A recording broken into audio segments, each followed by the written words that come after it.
narrando a história de Salomão e de todos os personagens famosos dessa época, a Rainha de Sabá, por exemplo, e nós vimos que o pecado nunca compensa, o pecado nunca traz a felicidade esperada.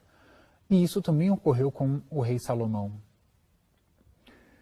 Vimos, inclusive, que toda essa riqueza, toda essa glória, agora já não servem mais a Deus, mas a ídolos, a deuses estrangeiros, a estátuas de metal, de madeira, que não têm vida e não é como o Deus verdadeiro que auxiliou o povo durante todo esse tempo. O que vai acontecer com o rei Salomão? Deus aparece mais uma vez e recrimina Salomão pelo que ele havia feito, que não foi fiel como o pai dele, o rei Davi. Está bem, Deus diz que vai castigar a descendência, mas em memória do pai, ele não vai castigar diretamente o rei Salomão, mas somente a geração posterior. E o reino será dividido. É uma promessa de Deus e um novo desafio também para todo este povo. Por quê? Porque o povo também não se mantém fiel. Uma vez que Salomão, o rei, não é mais fiel, é natural. Aqueles é como uma espécie de fonte de água. Se do alto brota uma água cristalina, essa água vai descendo em todos os pratos dessa fonte. Se no alto já vem uma água contaminada, naturalmente essa água vai descer para todos os pratos inferiores. É como uma fonte. O povo também pecou junto com Salomão. E um profeta, vindo da cidade de Silo, se encontrou com um homem que era inimigo de Salomão. Inimigo, estava a serviço de Salomão, mas que Deus vai suscitá-lo para criar uma divisão no reino de Salomão. O nome deste homem é Jeroboão. E o nome do profeta que vai até Jeroboão chama-se Aías. De onde vem Aías? Mostro aqui no mapa. Da cidade do santuário de Silo, que fica mais ou menos a esta altura. Ele vai se encontrar com Jeroboão, que estava nas proximidades, estava saindo de Jerusalém. E ele, como os profetas faziam, eles davam um sinal, transmitia qual era a vontade de Deus. Ele portava uma capa nova, e essa capa ele rasgou em 12 pedaços, simbolizando as 12 tribos de Israel. E deu 10 pedaços dessa capa para Jeroboão, dizendo que Deus dividiria o reino e 10 tribos ficariam com Jeroboão, enquanto 2 tribos, na verdade ele diz, enquanto a tribo de Judá ficaria com Salomão, ou melhor, o descendente dele, que vai ser Roboão. Só que faltaria uma tribo, e é o que nós vamos ver no mapa. A tribo de Judá vai assumir a tribo de Simeão por essa época. Nós vamos ver daqui a pouquinho. Morrendo Salomão, sobe este filho dele, Roboão, filho, e eu mostro aqui no mapa, já neste outro mapa, filho de uma amonita. Ele, quando sobe ao governo, se reúne numa cidade chamada Siquém. Nessa cidade foi feita uma assembleia com todo o povo de Israel, iam aclamá-lo rei. No entanto, pediram a ele que diminuísse um pouco os impostos que pesava sobre todo o povo, pois o rei Salomão, apesar de magnânimo em seus julgamentos, também era em certos gastos. E, no entanto, eles pediram para abaixar um pouco para que toda a região se enriquecesse novamente. E Roboão consulta os antigos conselheiros de Salomão, portanto, pessoas que foram escolhidas a dedo, porque Salomão reinou durante 40 anos. Eram pessoas experientes e sábias também. Eles aconselharam para o jovem Roboão que diminuísse esses impostos e com isso ganharia o favor do povo. E Roboão foi também consultar os seus amigos de infância, todos jovens, inexperientes ainda. E eles, ainda naquele ardor, naquela força da juventude, disseram: de forma alguma, você tem que aumentar os impostos e deve oprimir este povo para que ele depois não faça uma revolta. E Roboão seguiu o conselho desses mais novos, desses jovens que ainda não tinham a experiência dos anciãos. E disse ao povo, que se reuniu 3 dias depois na mesma cidade de Siquém, disse da seguinte forma: se meu pai pesou sua mão sobre vós com açoites, eu vou fazer com escorpiões. E com isso teve uma divisão no reino. Isso ocorreu quando? Mais ou menos no ano 931. E eu indico agora na nossa linha do tempo onde foi.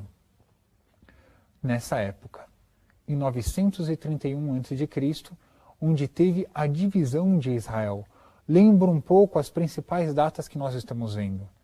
No século XIX, com os patriarcas. Depois, no século XIII, com Moisés e a saída do Egito. Depois, com o rei Davi e rei Salomão. Aqui é o reinado do rei Davi. E nós estamos aqui em outra data importante na nossa história sagrada, que é justamente a divisão do reino de Israel. Essa divisão que se deu na cidade de Siquém, ela agora cumpriu-se a profecia de Aías e dividiu-se em 2. Jeroboão, que tinha recebido essa promessa, passou a reinar no reino do norte, vamos chamar assim, que é o reino de Israel. Vamos ver neste novo mapa, já é divisão.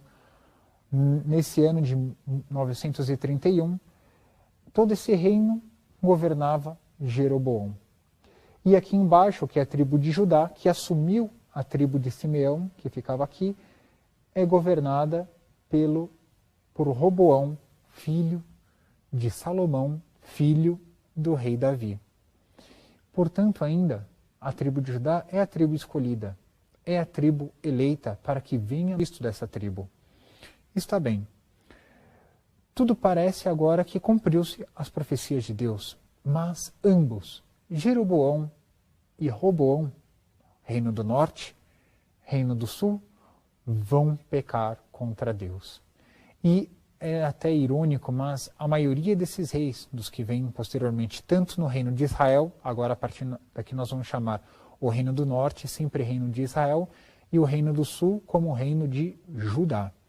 E tanto o reino de Israel como o reino de Judá vão cometer muitos pecados. Os reis, a cada 2, 3 gerações, vão ser substituídos, vão haver usurpadores, vão haver muitos assassinatos, vão assassinar a dinastia inteira deste ou daquele, e assim vai. Mas, em concreto, Jeroboão fez uma atitude extremamente má. Ele construiu 2 santuários para que o povo não fosse oferecer sacrifícios no templo de Jerusalém. E onde ele fez? Ele criou 2 santuários em lugares estratégicos, para que o povo, tanto mais ao norte como mais ao sul, não tivesse necessidade de ir a Jerusalém. Eu indico esses 2 santuários aqui no mapa. Um deles é o santuário de Betel, essa cidade. E ela fica próximo ao reino do sul, que é o reino de Judá. Então todos aqueles que são dessa região, ao invés de ir para Jerusalém, iam para Betel. E os que são mais do reino do norte iam para o santuário de Dan. Dan e Betel, 2 santuários idolátricos. Mas Roboão também começou a construir outros santuários idolátricos no reino do sul. Inclusive permitiu certas abominações, que nem vou dizer todas elas por vários detalhes, mas são coisas abomináveis que ele permitiu que se fizesse dentro do próprio santuário. E tudo isso atraiu, como é de se esperar, a ira de Deus.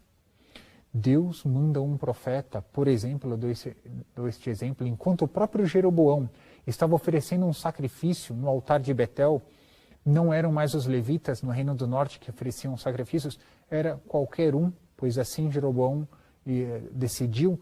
Ele, Jeroboão, oferecendo um sacrifício no altar de Betel, Deus manda um profeta e profetiza para o altar. Qual foi essa profecia? Eu passo a ler, são alguns versículos apenas.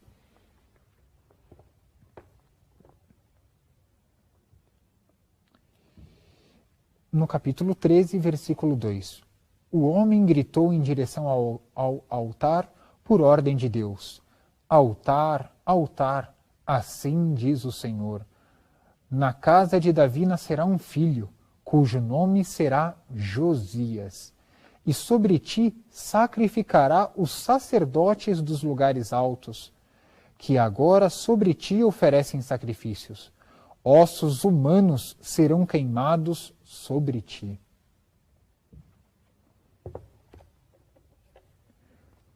Veja que é forte.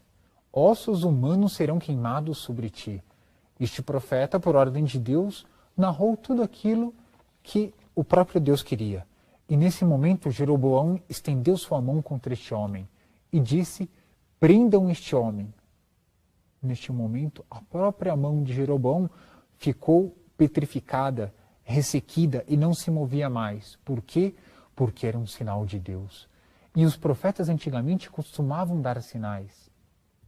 O sinal que este homem de Deus, este profeta, deu foi que aquele altar se racharia e as cinzas que estavam sobre ele cairiam ao chão. O altar era de pedra, e sem ninguém dar uma pancada no altar, aquele altar se rachou e as cinzas caíram. Portanto, Deus cumpriria. Ossos humanos seriam queimados naquele local. Por quê? Porque isto era abominável aos olhos de Deus. Todo o povo começou a pecar. Está bem, todas as dinastias agora, alguns reis vão tentar recuperar, vão acabar com algumas dessas abominações que estão acontecendo nesses territórios, outros, porém, vão ser piores. E eu levanto aqui um rei. Um rei eu vou destacar que chamava-se Amri. Ele era rei de Israel. Dentre todas esses reis que vão haver, tanto no sul como no norte, levanta esse do reino do norte, que é Amri, que vai comprar uma região e ali vai construir uma cidade. E é uma cidade importante, chamada Samaria. Indico aqui ao mapa. Ela vai ficar mais ou menos nessa região e vai se tornar a capital do reino do norte. E nessa cidade vai se estabelecer o filho desse rei Amri, que eu destaco também o nome dele, chama-se Acabe. E esse rei Acabe, diz a Sagrada Escritura, ele foi pior do que os seus antecessores. Todos esses que construíram santuários, ofereceram sacrifícios ilegítimos, causaram a ira de Deus. Acabe conseguiu ser pior do que todos eles, diz a Sagrada Escritura. E ele se casou com uma mulher chamada Jezabel. Quem era Jezabel? Era filha do rei de Sidom. Indico aqui ao mapa. Então ele que ficava em Samaria se casou com a filha do rei de Sidom. Essa região que é a região da Fenícia. Com isso, esse rei de Sidom ao mesmo tempo também era um sacerdote de Astarte, que era uma deusa falsa. Pois bem, ele construiu templos, altares para Astarte, para Baal, e ali em Samaria se estabeleceu um grande culto a Baal. Hoje nós vamos começar a sequência dos profetas que nós chamamos profetas escritores, aqueles que deixaram algo escrito e que temos nas Sagradas Escrituras. Nós sabemos que são 4 os profetas maiores e 12 os profetas menores. A nossa sequência não vai ser dos maiores para os menores, aqueles que deixaram mais coisas escritas e aqueles que escreveram pouco, mas vai ser através da cronologia, no momento em que os profetas aparecem na história e que eles começam a pregar. Esse primeiro profeta que nós vamos conhecer hoje é o profeta Amós. Como todos os profetas, o profeta não é um visionário que fala no ar. Ele fala a partir de problemas concretos que estavam acontecendo. E vale a pena nós analisarmos a história, conhecer o que estava acontecendo na época do profeta Amós e ver, através da história sociopolítica, com uma visão puramente humana, ver o que aconteceu e depois olhar essa mesma história através dos olhos do profeta, que no fundo é através dos olhos de Deus. E nós vamos ver que Deus nunca está alheio, Deus nunca está distante da história humana. Por mais que nós possamos ver através de uma visão puramente humana, Deus está por trás de todos os acontecimentos. Então, voltemos um pouquinho no tempo. Lembremos do rei Davi, lá pelo ano 1000. Aquele é o grande rei de Israel. Ele, o rei Davi, ele conseguiu unificar todo o reino, todas as tribos, as 12 tribos de Israel, e fez um só reino. Deixou toda a sua herança para Salomão, aquele grande rei que fez a construção do templo, conhecido como Templo de Salomão. Depois da morte desse rei, lá pelo ano 931, o reino de Israel se dividiu em dois. Duas tribos ficaram com a parte sul, que é conhecido como o reino de Judá, porque entre essas tribos estava a tribo de Judá. E 10 tribos ficaram ao norte, e essas tribos ficaram sendo conhecidas como o reino de Israel. A partir daí, então, nós temos dois reinos. É o mesmo povo, mas dividido em dois, o reino de Israel e o reino de Judá, ao sul. O que aconteceu com esses dois reinos? Houve um momento em que no reino de Israel, o reino do norte, um rei chamado Anri, esse rei ele conseguiu fazer várias alianças políticas. Entre elas, casou seu próprio filho, conhecido como Acabe, com a filha do rei de Tiro. O rei de Tiro, essa região ficava mais ou menos a noroeste da terra de Israel. E essa moça se chamava Jezabel. Nós já conhecemos a história onde entra o profeta Elias. E ele consegue fazer uma série de alianças políticas, não só com Tiro, mas também com Damasco, que é a capital do reino da Síria, e também com o reino do sul de Judá. Por que estamos dizendo isso? Isso foi no século IX a.C. E de forma puramente humana, é o que nós estamos narrando, houve várias alianças políticas e o reino começou a florescer, estando em paz com seus vizinhos, estando sem guerras e tendo um comércio muito amplo, esses reinos começaram a florescer, sobretudo o reino de Israel. Mas qual foi a consequência de tudo isso? Não parou por aí. Um outro rei, chamado Jeú, conquistou esse reino de Israel e eliminou todas as pessoas da casa de Acabe e começou uma nova dinastia. Ao mesmo tempo, ele rompeu uma série de pazes que tinham com os demais reinos.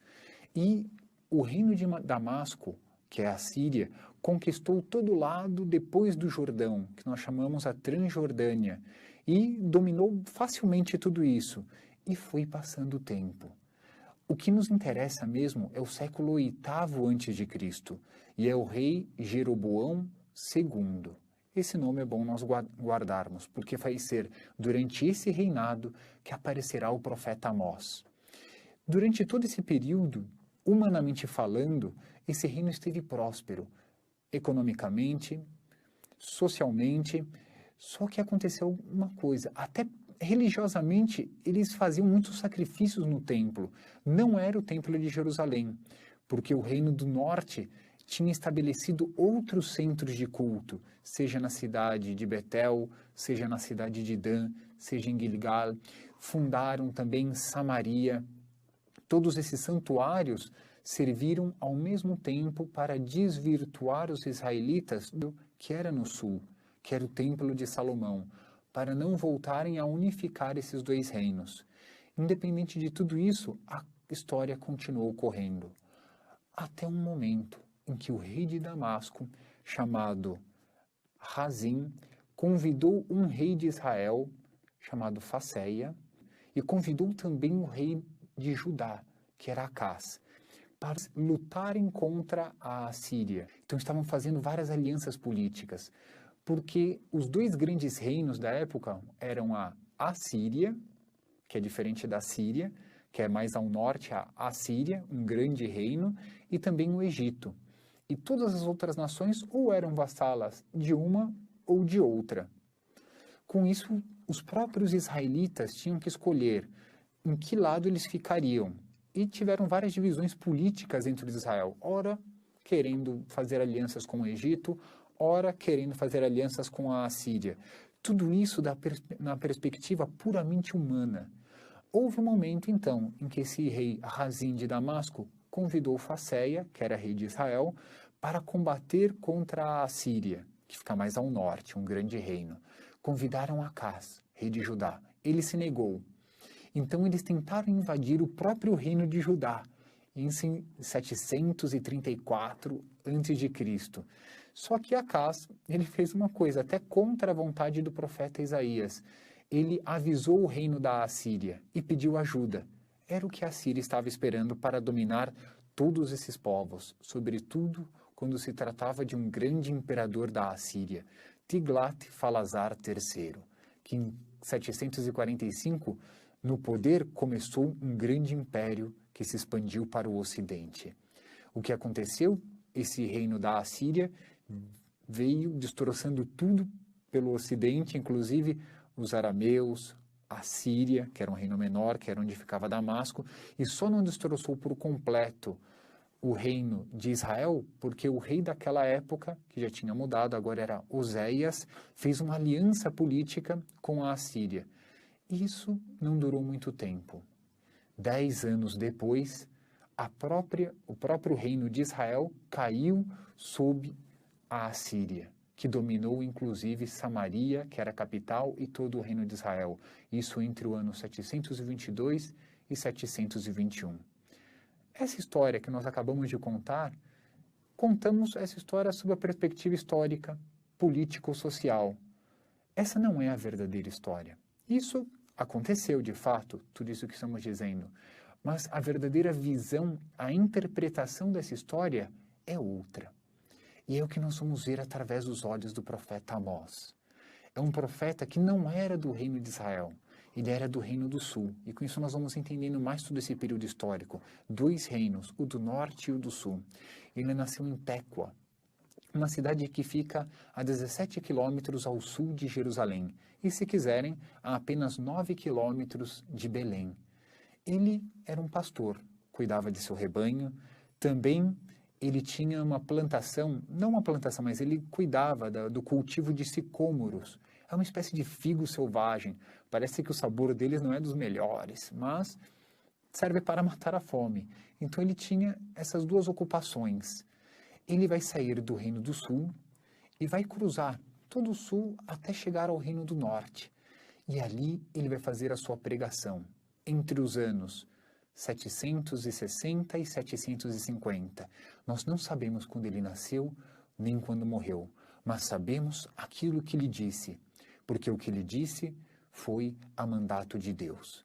E toda essa história agora que nós vamos narrar a partir do profeta Amós será a própria visão de Deus a toda essa história.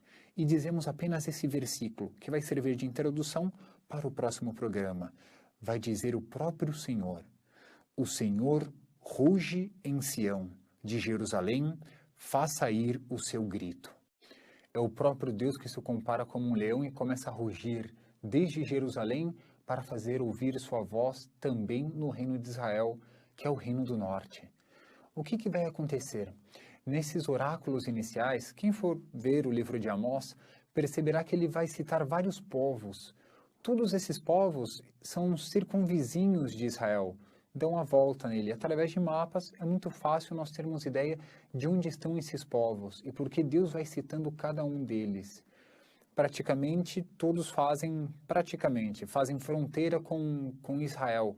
Então vão tomando desde norte a sul, dão a volta no país de Israel. E cada um deles vai ser recriminado por um ponto de Amós. Ele vai dar a recriminação e um castigo. E nós podemos nos perguntar, por que Deus faz isso? Se o povo eleito é o povo que pode ser um povo pecador também, porque não obedeceu à aliança de Deus, por que Deus vai castigar aqueles povos que não, podemos dizer assim, não são o povo eleito? É porque Deus, por mais que tenha elegido um povo, e esse ele cobra mais por ser o seu povo, todos os povos têm uma obrigação diante de Deus, diante da lei natural. Então, cada um desses povos, nós vamos perceber que Deus vai cobrar o direito natural desses povos. Eles não são isentos de praticar o direito natural. Tem que praticar aquilo que é de acordo com a natureza, aquilo que está escrito no coração humano. E se isso não acontece, veremos que Deus não está alheio à história. Ele observa todos os povos e dá a cada um aquilo que é seu, seja o mérito, seja também o pecado, seja o castigo devido ao pecado. Então vamos ver alguns desses povos. Qual é o primeiro povo que Amós vai recriminar? Vai ser o povo de Damasco. Já conhecemos, é a capital da Síria. Qual vai ser a recriminação? Quem for ver o livro de Amós vai perceber que ele começa sempre da mesma forma e vai dizer, por seus 3 crimes e agora por mais este. É uma forma retórica de dizer, não só por quando um povo peca 4 vezes, ele vai ser castigado. Não, isso quer dizer que tudo que vai ser narrado aqui foi cometido várias vezes por esses povos. Então Deus é um pai paciente. Ele espera que as pessoas deixem de fazer o mal e passem a fazer o bem, mas tem um limite. Deus, como que quando transborda esse limite da misericórdia de Deus, que é infinita, mas também é infinita a sua justiça. Tudo em Deus é infinito. E quando passa esse limite estabelecido por Deus, Deus envia o seu castigo. Qual vai ser o castigo de Damasco? Pelo que ele vai ser castigado? Porque vai dizer a Sagrada Escritura que eles esmagaram Galaad com debulhadores de ferro, com carros de ferro, como se passam nas plantações. Por que isso? Lembremos que na história, Jeú era um rei que tinha conquistado o reino de Israel. Ele rompeu suas alianças com Damasco, e Damasco conquistou todo o território da Transjordânia, que fica do outro lado do Jordão. E, como bem vale aquele ditado dos latinos, ai dos vencidos. Será simplesmente algo retórico, como um carro que passa em cima da plantação e vai debulhando tudo? Assim fizeram os de Damasco, foram debulhando todos os israelitas. E eles vão receber um castigo. Qual vai ser o castigo por isso? Vai dizer a Sagrada Escritura que eles vão atear fogo ao palácio de Azael, que era justamente aquele que mandou fazer tudo isso, e incendiar a morada de Ben-Hadad, que era outro rei da Síria, que também esteve em confronto com Israel. Bem entendido, Amós, por ser do campo, por ser pastor, cultivador de sicômoros, ele usa uma linguagem do campo, assim como eles fizeram com o reino de Galaade, passaram com um debulhador em cima de Galaade. Então eles vão ser castigados. Talvez aqui todos os de Israel que estivessem ouvindo essas profecias estivessem contentes. Puxa, finalmente vão ser destruídos os do reino de Damasco. Mas não para por aí. O sorriso deles, aos poucos, vai se enfraquecer. Porque o próximo reino vai ser o reino da Filisteia. Vai citar aqui como a cidade de Gaza. Se Damasco fica a nordeste, Gaza vai ficar a sudoeste da Terra Santa. E qual que foi o crime deles? Eles fizeram um povo inteiro cativo. Fizeram de escravos e venderam para Edom, porque Edom era uma rota de comércio com a Arábia. E era muito comum usar os escravos, era inclusive bem uma renda muito considerável, vender aqueles que tinham sido escravizados durante a guerra. Então, por causa que escravizaram pessoas, veja só, é contra o direito natural. Ai dos vencidos, no caso de Damasco, e aqui escravizar outros povos que foram vencidos em batalha também. Qual vai ser o castigo? Diz a Sagrada Escritura que vão ser incendiadas as muralhas de Gaza, ou seja, aquilo que dá segurança para a cidade, e também todos os seus palácios. E vão citando cidades que representam de norte a sul de cada um desses países. Não vem ao caso ficar citando cada uma. Mas outro povo também vai ser invectivado pelo profeta Amós, e vai ser o povo de Tiro. Sabemos que fica a noroeste da terra de Israel.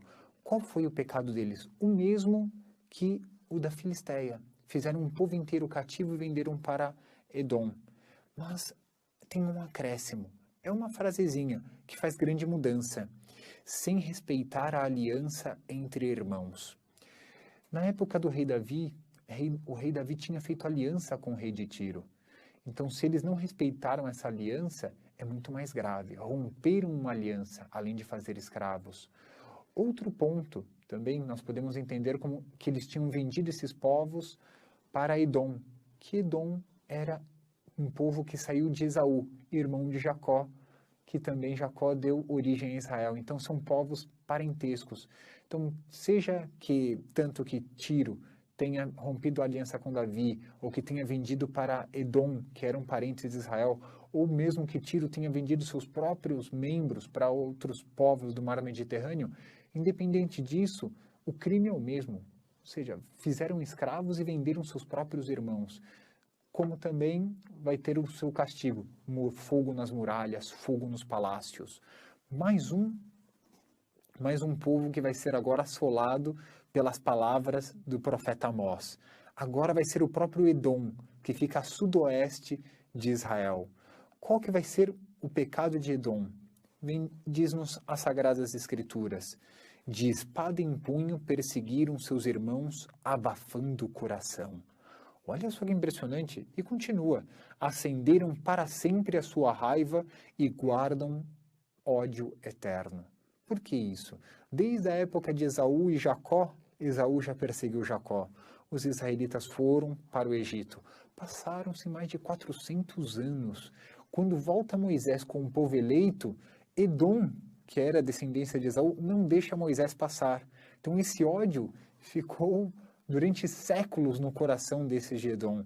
Também eles vão receber o castigo por manter esse ódio contra os seus próprios irmãos durante tantos séculos.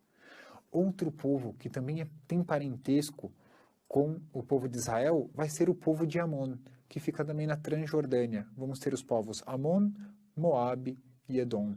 Qual foi o pecado de Amon? Foi mais grave. Eles rasgaram os ventres das grávidas para expandir as fronteiras de seu território. É um pecado mais grave, contra a própria natureza. Isso não se faz. Então, todos esses pecados vão ser punidos e a punição de Amon vai ser mais grave ainda. Amós vai citar guerras, vai citar cataclismas, porque é um horror, um pecado que não se faz, é uma própria abominação. Isso fazer com as grávidas, ou seja, é o fruto daquilo que seria o futuro do país. Mas Amós ainda lança outra imprecação contra Moabe. Em princípio, Amon e Moabe eram os filhos, eram os netos de Ló, que também era sobrinho de Abraão. Nós estamos vendo pela história sagrada que têm parentescos com o povo de Israel. E qual que foi o pecado de Moabe? Ele transformou em cinzas os ossos do rei de Edom. Então, era o cuidado que se tinham com os mortos. Não respeitou os mortos. Ou seja, são todos pecados que vão contra aquilo que está no nosso coração, aquilo que vai no coração humano. Todos esses povos suas cidades vão ser queimadas, seus palácios queimados, suas muralhas destruídas, por causa que estão indo contra o próprio direito natural. Quando chegar na cidade de Jerusalém, na região de Judá, que é o reino vizinho, o reino do sul, qual que vai ser a acusação do profeta Amós? Não vai ser mais contra o direito natural, vai ser agora contra a própria lei de Deus, porque eles, Judá e também Israel, são o povo escolhido de Deus. E por serem um povo escolhido, a acusação é mais grave. E até que os israelitas estão gostando, porque são os povos circunvizinhos que estão sendo afligidos com o poder de Deus. E o que vai dizer a Sagrada Escritura a respeito de Judá? Desprezaram a lei do Senhor, não guardaram seus mandamentos, seguiram o caminho daquelas coisas falsas, as mesmas que seus pais haviam seguido. Ou seja, já não respeitaram a lei de Deus. Todos serão cobrados diante de Deus, mas aqueles a quem estão mais próximos de Deus, esses serão mais cobrados do que aqueles que estão afastados. Até aqui, os israelitas mantinham um sorriso em seus lábios. Claro, esses povos vão ser castigados por Deus. A próxima acusação vai ser contra o próprio Israel. Hoje o profeta Amós vai nos ensinar algo ao mesmo tempo grandioso e terrível. Ele vai fazer os seus oráculos contra o próprio povo de Israel. Lembremos que o profeta Amós está pregando para o povo de Israel. Israel é o reino do norte, separado de Judá, que era o reino do sul. Ambos faziam parte das 12 tribos de Israel, que são os filhos de Jacó. Amós, está fazendo essa pregação. Ele acusou todos os povos que eram circunvizinhos de Israel. E Israel ouviu até talvez com agrado toda essa pregação do profeta Amós. Nesse momento, Amós vai acusar o próprio Israel. Qual era o crime que cometeu Israel, pelo qual Amós, o profeta de Deus, está falando para eles? Eis os crimes. Ele enumera vários. Vamos começar dizendo alguns, e já ressaltamos isso. Amós tem uma característica que ele conhecia os costumes, as leis de todo o Antigo Testamento. Então, os crimes que ele está citando são crimes que eram contra a legislação que tinha sido dada a Moisés. Então, o primeiro deles, muitas vezes as pessoas vendiam um indigente por um par de sandálias. Veja só, se nós já vimos que em outros povos o fato de vender os seus irmãos já era considerado um crime contra a natureza, contra o direito natural, aqui também, vender o indigente por um par de sandálias e uma série de outras injustiças. Mas vamos ressaltar apenas algumas. Entre elas, e aqui já vem uma imoralidade, pai e filho frequentam a mesma mulher. Seja ela uma escrava que estivesse dentro de casa ou, quiçá, e eu não vou aprofundar no tema, mas dentro desses cultos em Israel já estava institucionalizada uma coisa chamada prostituição sagrada. É uma verdadeira abominação. Isso aos olhos de Deus era uma verdadeira aberração e Deus iria castigá-los por causa disso. Também, e talvez o mais grave de todos, seja isso. Os profetas de Deus eram negados em Israel e os nazireus, palavra que significam consagrados a Deus, também eram profanados. Lembremos que o povo ficou durante 40 anos no deserto. Deus acompanhava seu povo passo a passo. Quando entrou na terra do Egito a presença de Deus se fazia através dos profetas. Era a voz de Deus para eles. E os nazireus eram pessoas consagradas a Deus, ou seja, faziam certas penitências. São pessoas que como que se retiram do mundo e vivem mais próximos de Deus, como que naquela espiritualidade do deserto. Então são esses dois tipos humanos, profetas e nazireus.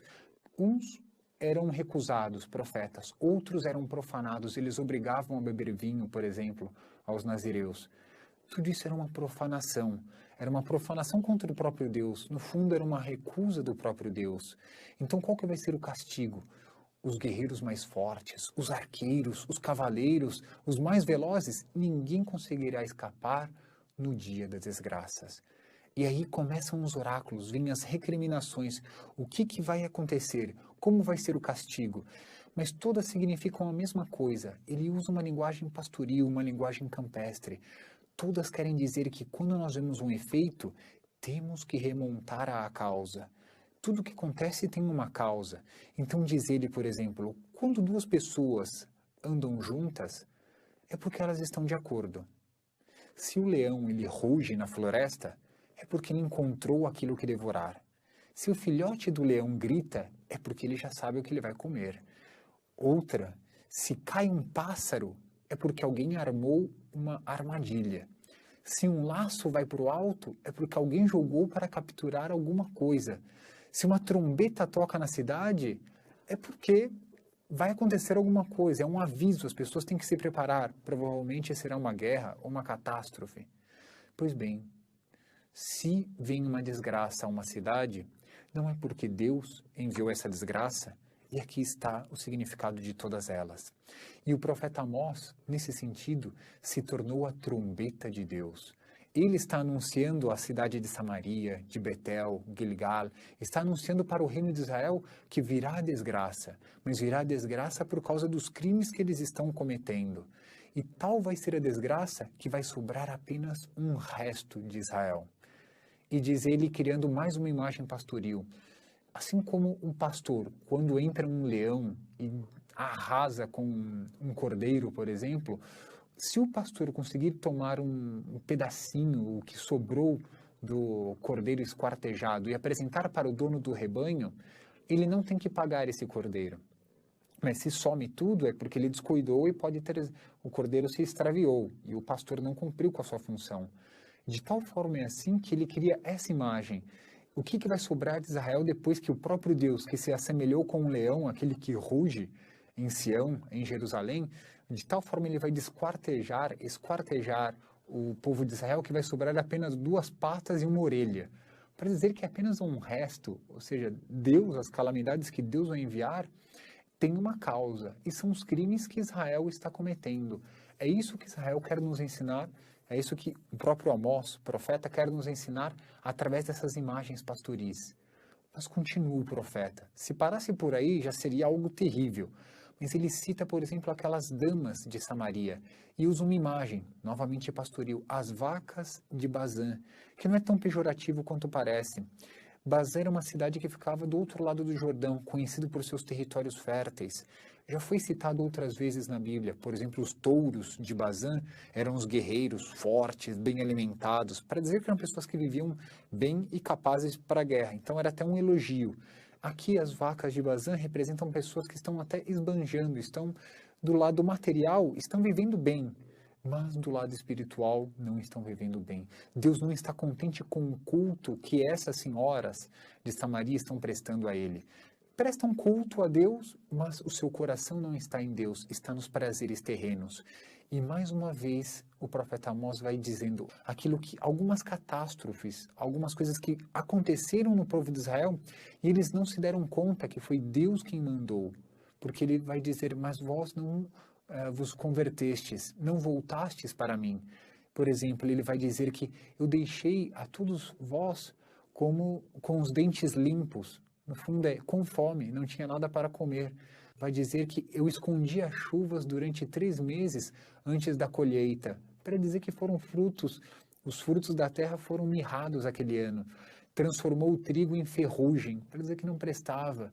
Vai dizer ainda através dos jardins, das hortaliças, das vinhas, figueiras, oliveiras, quem comeu tudo isso foram os gafanhotos, e fui eu que permiti que essas pragas fizessem isso. Pestes enviei a vós, até mau odor de acampamentos dos israelitas era um sinal, e bem como terremotos. Ou seja, todas essas catástrofes, eles não se deram conta que era Deus dando um aviso, como um pai castigando, não para destruir, mas para admoestar e fazer com que eles caminhassem no bom caminho. Eles não souberam ver os sinais de Deus. Talvez para nós, no século XXI, também isso seja uma grande lição. Nós deveremos sempre estar prestando atenção nos sinais de Deus para nós, na nossa vida. Todos os efeitos devem remontar a uma causa. Nós devemos tentar enxergar qual é essa causa sobrenatural de tudo aquilo que acontece. Se nós temos a visão do mundo material, lembremos, o mundo espiritual, o mundo sobrenatural é muito maior. É Deus a causa de todas as coisas. Então nós sempre devemos buscar a causa em tudo. E o próprio profeta Amós, ele faz um canto fúnebre. Imagine, o profeta, depois de todos esses anúncios, ele vai dizer uma expressão que choca e ao mesmo tempo parte o nosso coração. E usa essa expressão da Sagrada Escritura. Caiu para não mais se levantar a Virgem de Israel.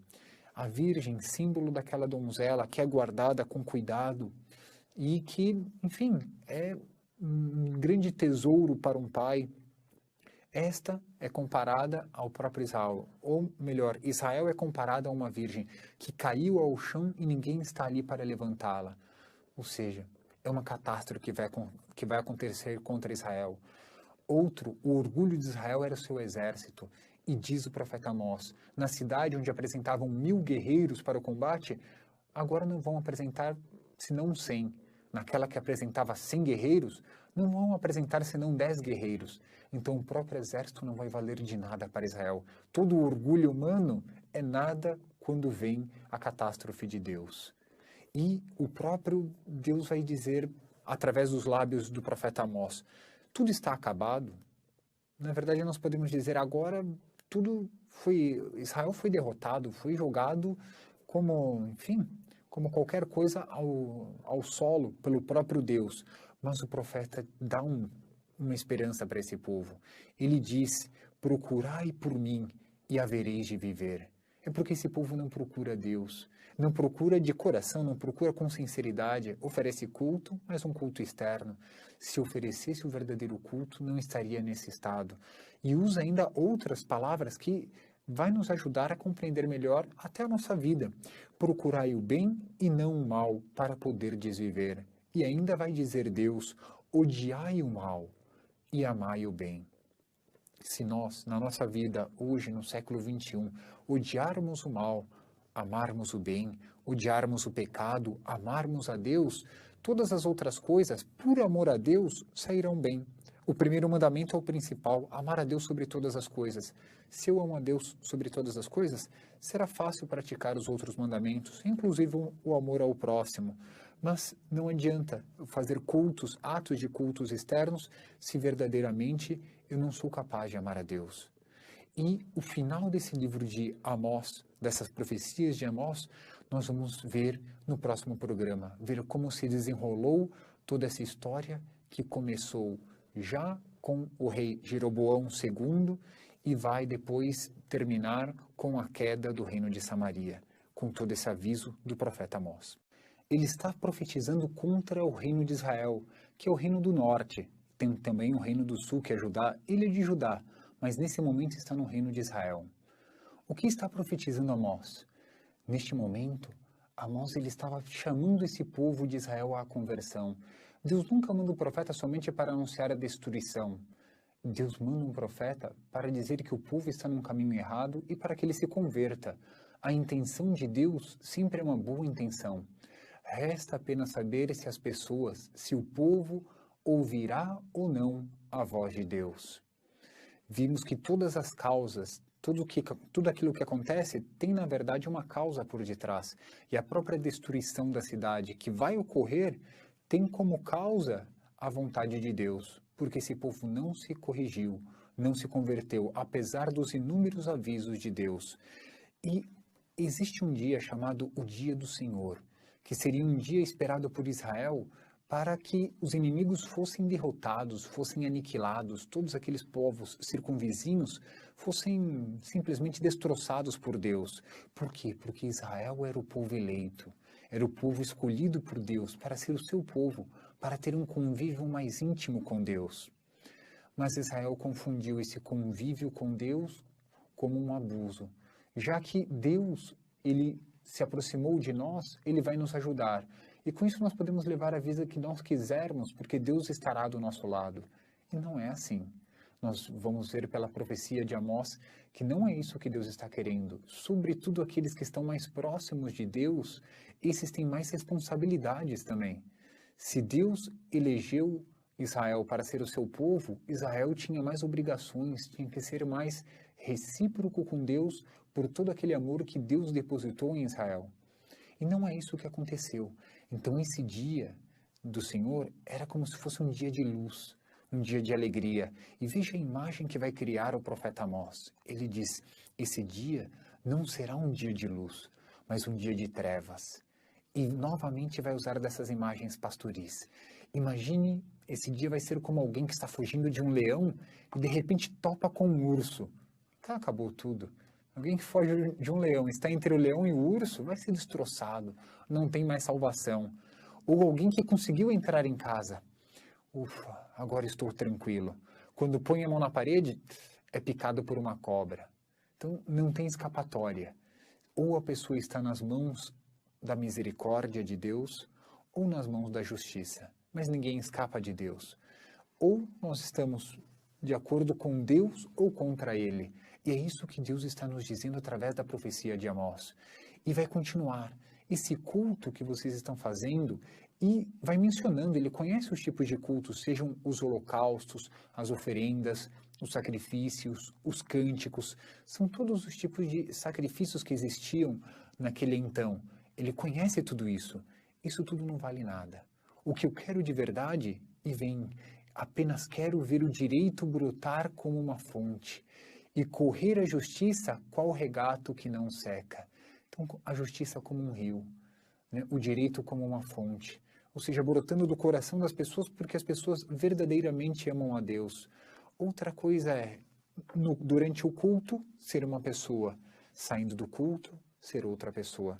Se nós aplicarmos essa imagem para nós no século XXI, quase que seria para nós católicos, estando na igreja, ser uma coisa, estando na Santa Missa, tomar uma atitude, saindo da Santa Missa, ser outro, tomar outra atitude bem oposta à vontade de Deus. Então nós vemos que o profeta Amós não está tão longe de nós quanto nós imaginamos. Pode nos estar dando mensagens que sirvam para a nossa vida espiritual, sirva para o nosso bem, não para o nosso mal. E isso deve estar bem claro para nós. E de todos esses sacrifícios, desses cultos, o que diz o profeta Amós? Por acaso no deserto, durante 40 anos, o povo oferecia esse tipo de sacrifícios? Mas ao mesmo tempo que sofria, tinha que recorrer constantemente à misericórdia de Deus, pedir a ajuda de Deus. Então, às vezes, em meio à dificuldade, nós acabamos nos aproximando de Deus. E é Deus quem está próximo de nós. Nós também temos que fazer o esforço para estar próximo de Deus. E veja que interessante, Deus, ele vai levar esse povo para o cativeiro. Faz menção ao deserto, onde estava fora da terra prometida, o povo de Israel, e vai novamente tirar esse povo da terra de Israel, vai levar para depois de Damasco, diz a Sagrada Escritura, ou seja, vai levar para a Assíria. Novamente vai ser um tempo de purificação. Esse povo que na terra de Israel estava já acomodado com sacrifícios, cânticos e fazendo tudo isso, mas o seu coração estava longe de Deus, na verdade Deus vai deixar esse povo longe de sua terra para que o coração do povo volte a estar próximo de Deus. E veja o que ele diz para aquelas pessoas que estavam dirigindo, para os chefes daquele povo, naquela época em Israel. O que vai dizer? Ai daqueles! E começam a dizer uma série de ai daqueles. Ai daqueles que levam uma vida de prazeres longe de Deus. Por mais que ofereçam sacrifícios, estando longe de Deus, estamos longe da verdade. Não pode produzir bons frutos o estar longe de Deus. É isso que o profeta está nos dizendo. E ainda vai dizer essa frase a respeito dos cultos. Deliram ao som da harpa, inventam como Davi instrumentos de música. Ou seja, Davi também fabricava instrumentos musicais, ele era arpista. No entanto, a intenção de Davi ao fabricar esses instrumentos era oposta aos de Israel nesse momento. O rei Davi, quando fabricava instrumentos, era para a glória de Deus, era para amar mais a Deus, o seu coração estava próximo de Deus. Estes fabricam instrumentos musicais como Davi, talvez fazendo uma emulação com o rei Davi, mas tendo o coração longe de Deus. Do que serve tudo isso? Diz o profeta Amós, de nada. Não serve de nada porque o coração da pessoa tem que estar próximo de Deus. E ele cria essa imagem para mostrar a destruição que Deus fará com Israel. Se 10 homens estiverem dentro de uma casa, essa casa vai desabar. Então vem um parente desses 10 homens e um embalsamador, seria uma espécie de um coveiro para nós. Vem junto, o parente e esse coveiro vêm até a casa e vão ver os 10 estão mortos. E agora? Um pergunta para o outro, o que fazemos? O primeiro diz, silêncio, não diga nada, não levante o nome de Deus. Como que nós não podemos, nesse momento onde Deus resolveu castigar e já iniciou o castigo, agora não é o momento de perguntar, Senhor, mas por que isso está acontecendo comigo? Tem uma causa. Então, nesse momento, resta apenas o silêncio. Reze, mas mantenha o silêncio, porque é Deus que resolveu castigar. Ele é a própria causa de tudo isso que está acontecendo. Na verdade, a causa são os pecados dos israelitas, não a vontade de Deus. Porque a vontade de Deus era de que eles andassem no bom caminho. Veja que interessante como são todas essas imagens que vão surgindo. E ainda diz o profeta, por acaso, depois que acontecer essa catástrofe, os cavalos poderão correr no meio das pedras? Impossível. Os bois poderão arar em cima do mar? Impossível. Por quê? Porque já não vai haver mais esse território. Eles vão estar exilados. Então são todas imagens muito concretas para mostrar uma realidade espiritual que está acontecendo. E o profeta, ele ainda vai agora ter uma série de visões. E essas visões vão mostrar justamente aquilo que Deus vai fazer com esse povo.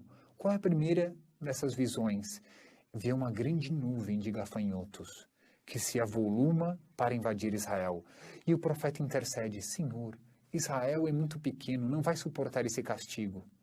E nessa primeira visão, Deus diz para o profeta Amós, então eu não farei isso. Veja que bonito, o profeta é aquele que intercede pelo povo. Ele anuncia desgraça, mas ao mesmo tempo está intercedendo pelo povo. É o que deveria fazer o sacerdote. Ele é o intercessor entre Deus e o povo. Uma segunda desgraça se avoluma diante deles. É um fogo. Mas é um fogo talvez entendido aqui como uma grande seca, que vai ressecar até as fontes de água, os rios subterrâneos. Então é um fogo que devora as plantações. Então não vai sobrar nada para Israel. E o profeta novamente intercede. Senhor, Israel é muito pequeno. Não suportará essas chamas, não suportará essa seca. E Deus, pela segunda vez, ele resolve não castigar o povo. Ou seja, lembremos daqueles ditos do início desse livro de Amós, por seus 3 crimes e agora por mais um. Então, os pecados vão se avolumando e Deus vai perdoando, mas quer a conversão. Deus não pode perdoar para a pessoa continuar ofendendo a Deus. Se Deus perdoa uma pessoa, é para que ela mude de conduta e viva, como diz o profeta Amós. A partir da 3ª visão, Amós já não intercederá mais pelo povo, porque vê que o povo não quer se converter na realidade. Qual é essa 3ª visão? Uma 3ª visão. Nessa visão, o profeta ele vê uma pessoa com um prumo na mão. Ele, na verdade, está medindo um muro, para ver se esse muro está reto ou não. E, fazendo a medida desse prumo, o muro representa Israel, e Deus verifica que esse muro está torto. E Deus diz para Amós, agora chega. Eu não posso permitir que as coisas continuem assim. No fundo é que as coisas continuem tortas no caminho do pecado. E a partir daí Amós não intercede mais pelo povo. Ele deixa, porque Deus agora resolveu já mandar o seu castigo. E é nesse momento que o profeta Amós ele se encontra com um homem, na verdade é um sacerdote do santuário de Betel, chamado Amazias. E ele, Amazias, começa a dizer para Amós voltar para o reino de Judá e ali ganhar a sua vida profetizando em Judá. Mas Amós argumenta com ele, eu não sou profeta nem filho de profeta. Existiam associações de profetas. No fundo eu não vivo da profecia. Eu sou pastor e cultivo sicômoros. No fundo, o profeta Amós está dizendo que ele pode ganhar a vida de outras formas. Ele não necessita fazer profecias. E é uma forma de dizer que não é por causa de dinheiro que eu estou aqui profetizando. Deus me chamou do pastoreio e me mandou profetizar em Israel.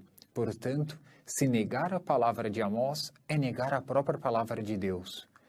Amazias sente a profecia, a dureza da profecia, porque Amós começa a dizer para esse sacerdote, tua própria esposa será profanada à luz do dia, teus filhos cairão sob o peso da espada, e tu mesmo irás como cativeiro para a terra, uma terra estrangeira, uma terra contaminada, ou seja, a Assíria, como se fosse um país idolátrico.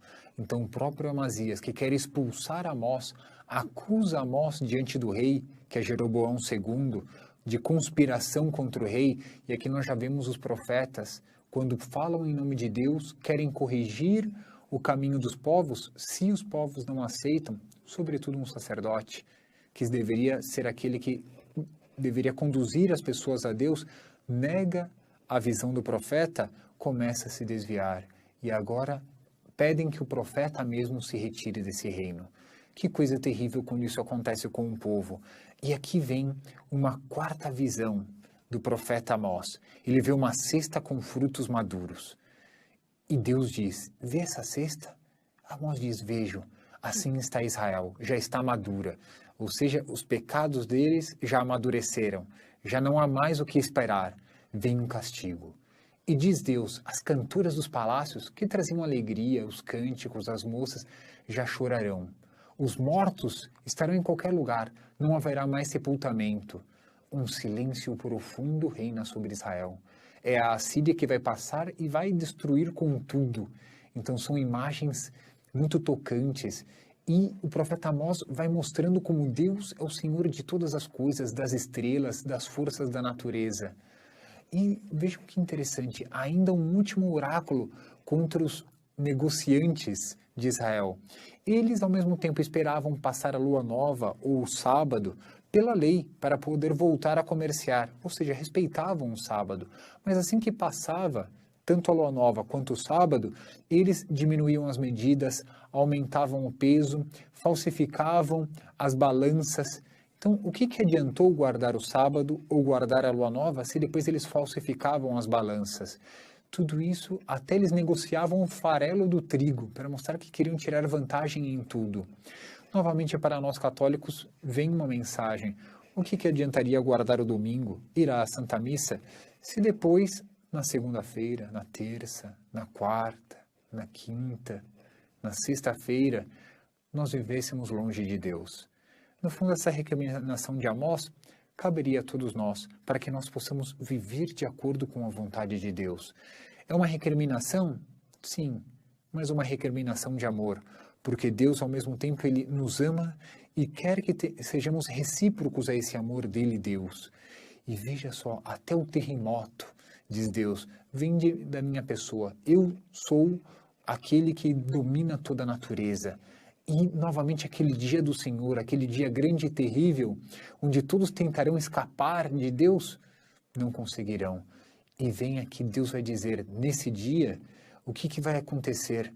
Haverá fome na face da terra, mas não é uma fome de pão, não é uma sede de água, mas de ouvir a palavra de Deus. As pessoas vão de um lado para outro nesse dia procurando a palavra de Deus, procurando a vontade de Deus, e já não encontrarão os homens de Deus, não encontrarão mais os profetas. Que terrível, quando Deus resolve não se comunicar com as pessoas. Já que as pessoas vivem longe de Deus, Deus as deixa viver por si só, mas já não vivem mais com Deus. Que dia terrível! E continua, vem uma quinta visão ainda, Deus em cima do altar, provavelmente o altar de Betel, por causa dessa discussão com Amazias, e Deus vai arrebentando as colunas desse altar, e ao mesmo tempo com essas colunas, esses capitéis das colunas, vai arremessando na cabeça das pessoas, e vai matando, e nessa visão, Deus diz, aqueles que escaparem ainda, morrerão à espada, mas alguns tentarão se esconder no abismo, ali minha mão irá atrás deles e os capturará. Outros tentarão subir aos céus, dali minha mão os puxará. Outros tentarão se esconder dentro das cavernas do Carmelo, não conseguirão, ali estarei eu. Ainda outros tentarão ir nas profundezas do mar, mas eu mandarei uma cobra que os pique. No fundo, não há lugar para se esconder de Deus. Se nós estamos vivendo bem, não temos que temer, porque estaremos diante dos caminhos de Deus. Se estamos vivendo mal, não adianta fazer as coisas escondidos, às sombras, à escuridão da noite. Não adianta, porque para Deus nada está escondido. Deus sonda o fundo dos corações e sabe as intenções de cada um. Então não adianta. E veja só essa frase que Deus vai dizer no capítulo 9 da profecia de Amós. Pus neles o meu olhar, não para a bênção, e sim para a maldição. Que terrível pensar que Deus coloca o olhar, deita o olhar sobre alguém, mas não para abençoá-la, para amaldiçoá-la. Só daí vem como que um desespero, porque se Deus me olha para me castigar, como vou fugir das mãos de Deus? Se eu quis sair das mãos da misericórdia, impossível será fugir da mão da justiça de Deus. Mas para que o povo não caia em desespero, como praticamente todos os profetas fazem, mostram o tempo da esperança, o tempo em que virá o Messias. E ele vai dizendo que Deus, no fundo, ele vai peneirar todo o povo de Israel, vai separar os pecadores dos justos. Então, enquanto alguns caem pelo chão, outros permanecem em Deus. Mesmo que morram os bons, morrerão e irão para a glória eterna. Outros não. Sofrerão castigo e, além de sofrer o castigo, irão para a perdição eterna. Serão como que peneirados na divina peneira de Deus. E, sobretudo, vão morrer à espada quem? Diz a Sagrada Escritura. Aqueles do povo que dizem, isso está longe, essa desgraça não nos alcança. São aqueles que dizem, tá bem, Deus pode castigar, mas isso não vai acontecer comigo. Podemos nos perguntar, será? Será que não acontecerá nenhuma desgraça? Será mesmo que Deus deixou de ser Deus da época de Amós? até o século XXI? Ou será que Deus ainda continua vendo toda a humanidade e vai pesando e medindo todas as nações? Deus, com seu divino prumo, como nós vimos nas profecias de Amós, continua medindo esse muro para ver se ele está reto ou torto. O que Deus está fazendo? Deus continua sendo Deus. E Amós, que fez a sua profecia mais ou menos 8 séculos antes de nosso Senhor Cristo, o eco de suas palavras, de seus escritos também, atinge nossos ouvidos, aqui no século XXI. E ao mesmo tempo ele nos anuncia um tempo de salvação. Para aquele tempo, para o tempo de Israel, ele usa uma expressão muito peculiar. Vai dizer o profeta Amós: as montanhas estarão suando vinho novo, as colinas derretendo-se, para dizer que tal será a abundância quando vir o dia da salvação. Para nós católicos, esse dia da salvação já veio.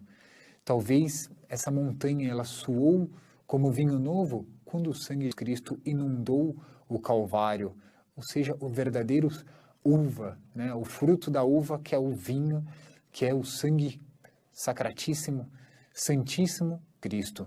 Para nós essa salvação já veio, para nós já foi mostrado toda essa glória que o profeta Amós anuncia.